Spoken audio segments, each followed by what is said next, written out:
സാധാരണ തെരഞ്ഞെടുപ്പ് നടക്കുന്ന സമയത്ത് കൗതുകമുള്ളൊരു കാര്യമാണ് വിവാഹം കഴിഞ്ഞതിന് ശേഷം വിവാഹിതരായവർ വോട്ട് രേഖപ്പെടുത്താൻ വരുന്നത്. ആ ദൃശ്യങ്ങൾ ഇത്തവണയുമുണ്ട്. അത് ചേലക്കരയിൽ നിന്ന്. പറഞ്ഞിട്ടുണ്ടായിരുന്നു. കോഴിക്കോട് ഞാൻ വർക്ക് ചെയ്യാണ് HR ആയിട്ട്. KFC ഇൻഫോ പാർക്കിലാണ്, കാക്കനാട്. കോഴിക്കോട് പോകുന്നു. അപ്പോൾ ജീവിതത്തിലെ ഒരു പ്രധാനപ്പെട്ട ദിവസം ചേലക്കര ഉപതെരഞ്ഞെടുപ്പ്. അതെ അതെ.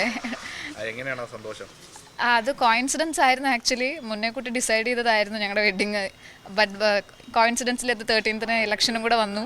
സോ അത് എന്താ കുറേ പ്രചാരണമോ അങ്ങനെ കാര്യങ്ങളൊക്കെ ഞങ്ങളുടെ വെഡിങ് സെറമണിയുടെ ഇൻ ബിറ്റ്വീൻ മണ്ഡലത്തിൽ നടന്നപ്പോൾ ജസ്റ്റ് ഒരു കോയിൻസിഡൻസ് ആണ്. തെരഞ്ഞെടുപ്പ് പ്രഖ്യാപിക്കുന്നതിന് മുമ്പ് തന്നെ വിവാഹം ഉറപ്പിച്ചിരുന്നു. ഇന്ന് അപ്പം ഈ തിരിച്ച് രാമനാട്ടുകാരെ പോവും. ആ ഒരു തിരക്കിനിടയിലും വന്ന് വോട്ടിട്ടു. വോട്ട് ചെയ്തു.